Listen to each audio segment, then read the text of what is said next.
පිටතින් පැමිණ සිතල සුළඟක් අනිලගේ සිරුර වලා ගත්තා. ඔහුට අමුතුම විදියේ දර්ශන කීපයක් පෙනෙන්නට ගත්තා. මව ඔහුට නුපුරුදු දර්ශන වුවත් ඒවා Tamanගේම මතකයන් බව ඔහුට හැඟුණා. ඔහුට පැනුණු පරණ කාලයේ මේ නිවස වූ පවුලක්.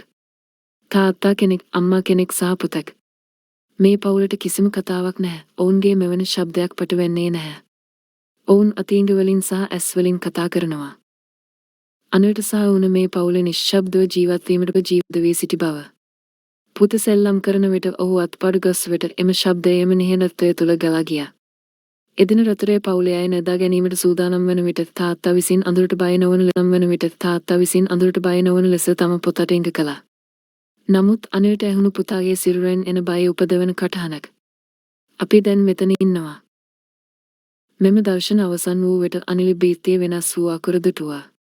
ඔවුන් ශබ්ද නැති කරලා ඔවුන්ගේ හන අහනවා. මේ පවුල ශබ්ද නැති කර ගැනීමට උත්සාහ කිරීම නිසා මේ නිවසේ ආදේශයෙන් බලවේගයේ ඔවුන්ව අතට ගත්තා.